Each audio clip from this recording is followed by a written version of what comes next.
ప్రశిషం యస్య దేవాః అందు నమస్కారం చేసుకోండి. అక్షరదేశం వస్తుంది. ఓం స్వస్న ఇంద్రో వృత్తస్రవాః స్వస్తినో పూష ఓం స్వస్న ఇంద్రో వృత్తస్రవాః స్వస్తినో పూష విశ్వవేదాః స్వస్తి నస్తారిక్షు అరిష్టనేమిః స్వస్తినో బృహస్పతి దదాతు. ఓం రండి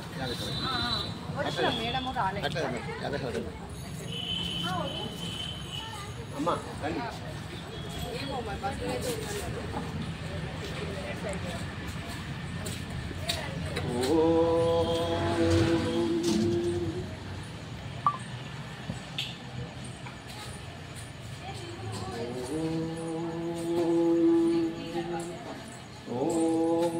ఆ పసుపు పేరు ఏం పేరు?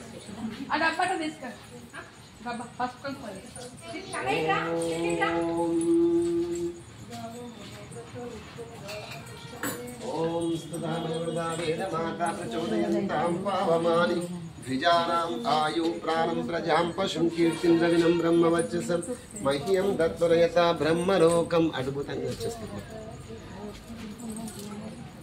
ఎవరికి వారు మీ మోసం తెచ్చుకోండి, మోసం ఉత్పన్నం అనుకోండి. ఎవరికి వారు ఇంటి పెట్టుకోండి, వంశ ఉత్పన్నం అనుకోండి. ఎవరి వారు మౌనంగా మీ భర్త పేరు చెప్పుకోండి.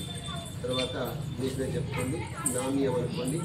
అహం మమ సకుటుంబస్య శ్రేయస్యాభ్యాం అహం మమ ఆయురారోగ్య అష్టైశ్వర్య సిద్ధ్యర్థం ఇట్లా సిద్ధ్యర్థం సకల సుఖ సౌమ్యార్థం లోక కళ్యాణార్థం కాలుష్య నివారణార్థం పర్యావరణ రక్షణార్థం అతివృష్టి అనావృష్టి నివారణార్థం సర్వత్రా వేద విద్య వేదధర్మ ప్రాచుర్యార్థం సర్వ ప్రాణికోటి అమ్మగారి రండి సర్వ ప్రాణికోటి బల ఆయు ఆరోగ్య సౌభాగ్య సిద్ధ్యర్థం సకాల వర్ష ప్రాప్యార్థం వాడి పంట ధన ధాన్యాది వృద్ధ్యర్థం పరమేశ్వర అనుగ్రహ సిద్ధ్యర్థం ధర్మ అర్థ కామ మోక్షానాం చతుర్విధ పురుషార్థ ఫల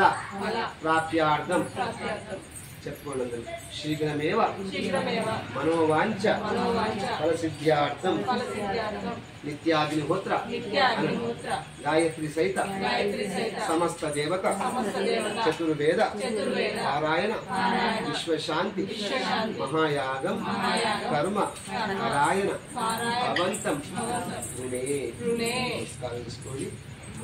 ఒక పీట తీసుకొని ఓం స్వాహ అనుకుంటూ ఇలా వేయండి. ఇలా ఇలా పట్టుకుని ఇలా ఇస్తారు. ఓం స్వాహ ఓం స్తుతామేవమాతా ప్రచోదయంతాం పావమాని ద్విజానాం ఆయు ప్రాణం ప్రజాం పశుం కీర్తింద్రవినం బ్రహ్మవచ్చసం మహ్యం దత్వేత బ్రహ్మలోకం. ఒక్కొక్కరు తీసి నమస్కారం చేసుకుంటాం. ఓం అఖండ సౌభాగ్యవతీ భవ తేజస్వినీ భవ యశస్వినీ భవ ఆయుష్మతీ భవ. ఓం శీఘ్రమేవ మనోవాంఛ ఇష్టకామ్య పరిసిద్ధమస్త ధర్మయుక్త సత్సంకల్ప సిద్ధిరస్తు. ఓం శతమానం భవతి శతాయుః పురుష జితేంద్రియ ఆయుష్యేంద్రియే అతితిష్టతి పరమాత్మ కృపా కటాక్షాదిసిద్ధిరస్తు.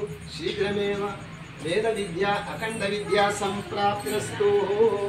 ఆయుష్మతీ భవ ఆయుష్మతీ భవ ఆయుష్మతీ భవ ఆయుష్మతీ భవ.